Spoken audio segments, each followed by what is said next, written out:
How to work, especially when you don't feel like doing it. So, I feel like this is one of the biggest problems that face younger people like me, young entrepreneurs, young professionals, people just getting to understand who they are as a person. It's this idea behind motivation. It's this idea behind working because that's what everyone else is doing. That's what everyone else tells you to do. Work a job, get a job, start the business, go to college, do a side hustle. You got to make money. You got to pay the bills. That's the mindset that we all have. And in tandem with that, we try to search for motivation to do these things because they're hard. They take time, hours that we could be spending doing other things that we actually want to do, but instead we work. We show up to work, we work these hours so that we can make money, so we can pay the bills, so we can buy a car, whatever. And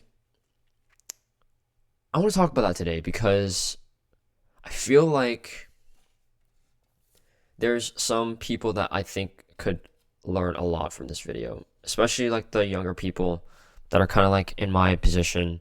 I feel like you can learn a little bit from this, how to work when you don't want to work, how to work without using any motivation, right? How do you do that? How do people just go to work for 50 years straight and just keep showing up? How do people do that, right? How did the previous generation before us do that? And I think I have not necessarily broken down the first principles of what they did. Like, I don't understand the context behind that. I'll never be able to drill down into like their mental frames of like why they showed up constantly. I mean, I can presume, I can use an educated guess to think that, oh, it's probably because of the upbringing that they had to work their ass off to do the thing to show up. It's the it's being it's living in the generation where, yeah, hard work was absolutely the culture. I mean, it's still the same now with hustle culture and everything, but I feel like we're entering a new age. We're entering a new age where there's a lot of type A and type B people, right? Type B people have a work ethic problem. They don't work enough, they don't work hard enough, and they need to just get up and start running. They need Goggins screaming in their face. And then there's the type A people that work too much, care too much, want to be extraordinary, want to be greater and achieve excellence in whatever, and they just want to achieve excellence in their life, right? I feel like I'm speaking to both people, to type A and type B with this, because both ways you need to face work. You need to face doing this thing that you probably don't necessarily want to be doing sometimes. So instead of looking for motivation, instead of searching for this magical spell that will just get you into the zone, that'll help you lock in, no, motivation is BS, okay? Motivation is the biggest lie that the world has ever told you, right? The way Alex Hormozy defines motivation is the deprivation of something, right? It's the equal opposite of deprivation. It's what are you deprived of will motivate you to do something. So if you are hungry, then you will want to eat. It'll motivate you to eat, right? It's very simple to understand. And here's why this doesn't work for work, right? Most people, I'm just going to assume that because you're watching this YouTube video, you're not completely, utterly on the streets, broke and homeless. I'm going to assume that you have, some means of watching this, you have Wi-Fi, you actually have a life that's somewhat reasonable to live, right? If I assume that, then you aren't motivated by the fact that you need money. Like, you don't absolutely need money. You might be broke, but it's not like you're starving, right? You don't need money to get you anywhere, right? And I think that applies to in multiple cases, right? You might feel like you need money, but it's not biological, right? When you think about deprivation, can you really be deprived of money? Because you can be deprived of food because biologically you need it. You can be deprived of water. You can be deprived of, I don't know, sex, because we're biologically wired to want these things and to need these things sometimes. You can be deprived of oxygen for sure. And I guess maybe it does apply.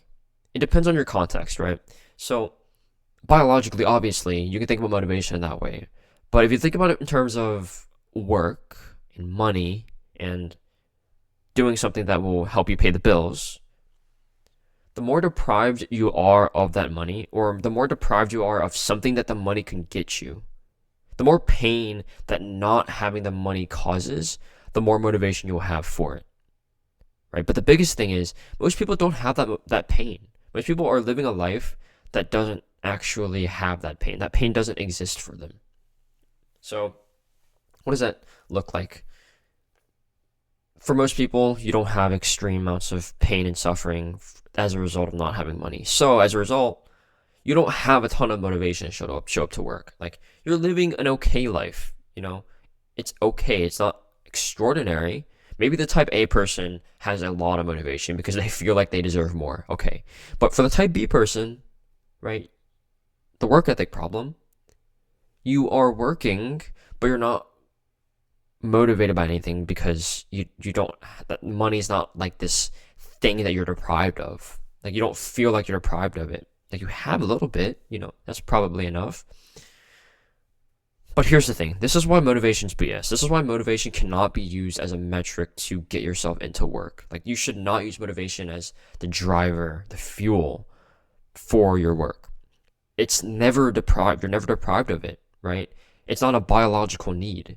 And as a result, that motivation, therefore, will be less potent. It'll be at a lower level than something like being deprived of oxygen would be, right? When you're deprived of oxygen, you really want to fucking breathe, right? If working had that same level of deprivation as oxygen, like if you needed to work, otherwise you die, then you would fucking work, right?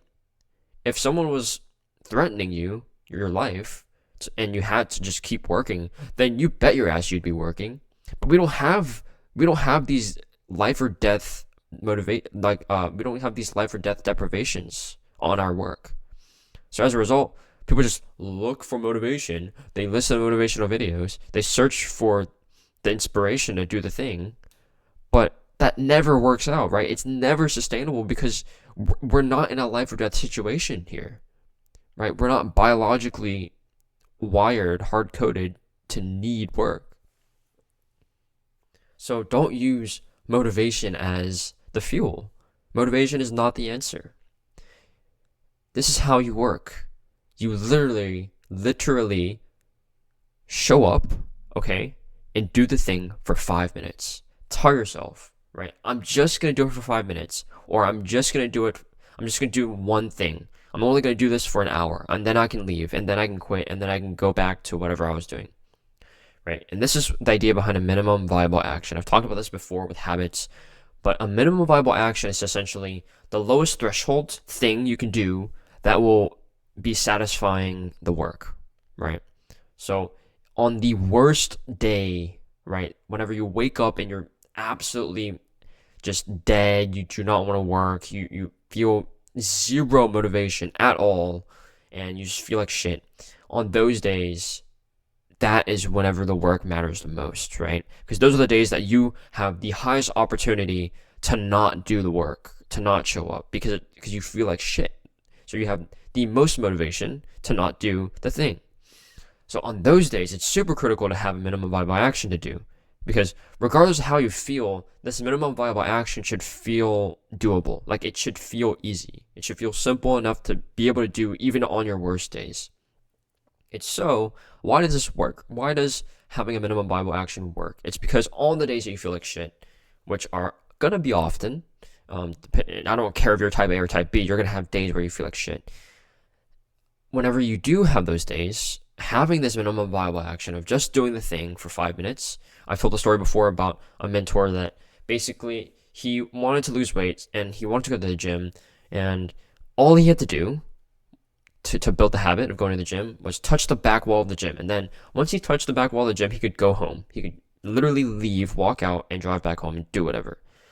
But the thing was, every time he walked into the gym and touched the back wall, he never felt the need or the desire to actually leave. He never, for once, never a single time upon touching the back wall, left. And it's because he was in that environment. He was in the zone already. He was like, I'm already here, so I might as well work out. You need to create those minimum viable actions for yourself, right? Create a minimum viable action that gets you it puts your foot through the door, and then once you're halfway there, you basically convince yourself, oh, I'm already here. I'm already kind of doing it, so I might as well just do it, right?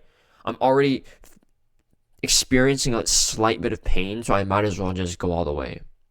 And so that's what a minimum viable action does for you, right? It helps you to do something that you really don't want to do in the moment and helps you to kind of ease your way into it. And then as a result, it you're still doing the work, right? Most of the time you will do the work because you're already in that moment. And so the work gets done, regardless of how you feel. And speaking of feelings, keep showing up and detach yourself from the way you feel, right? When you consistently show up, even if it's just to do a minimum viable action, then you are detaching yourself from the shittiness. You don't care how tired you are. You don't care how sad you are. You don't care how you feel. You just show up and do the minimum viable thing. And honestly, when you show up and do this thing that's hard, and let's say you feel like shit or you feel sad, then doing the thing will almost feel good because it gives you an escape. It gives you something to grind at, you know? It's like whenever when a guy breaks up or when a girl breaks up with the dude goes to the gym and absolutely has one of the best workouts of his life, right? Because then there's motivation, there's deprivation, right? There's not because his life is shitty, because he's sad, because he feels like he's never going to be enough and he feels like crap. Now he has an incredible amount of opportunity to really go hard in the gym, even if he doesn't feel like it, right? You wake up the next morning and you feel like shit because someone just broke up with you, and you don't want to go to the gym because you just want to lay in bed and just weep and just be sad. But if you literally get up and tell yourself, okay, I'm gonna go to the gym for 5 minutes, you get there and you start lifting for 5 minutes, you really find a lot of fucking passion and energy in that. It's like, holy shit, I can channel my energy, regardless of if it's negative or positive, into this thing. So just showing up and doing this minimum viable action is literally the cheat code. It's literally the cheat code to work. You don't need motivation to do something. You don't need to motivate yourself to work for 2 hours. No. You just need to literally use zero motivation and just do the thing for 5 minutes. And then eventually you'll build the muscle and you'll just keep showing up and being consistent regardless of how you feel. You've detached yourself from emotions, from feeling anything, and you just do the thing. And most of the time you'll ease your way into it and you'll still do the 2 hours of work, or you'll still work for 8 hours a day without even realizing it, without even having to have motivation. And then some days you will have a lot of fucking motivation, and those days will be extraordinary. Those days will feel absolutely amazing. So work, especially when you don't feel like it, because you build the muscle and you become the person, you adopt the identity of someone that still shows up and does not care a single bit about how they feel. They just do the thing, even if it's a minimum viable action, because that's who they are. So once again, fuck motivation, forget about motivation. Search for the minimum viable thing to do and keep doing it. Goodbye.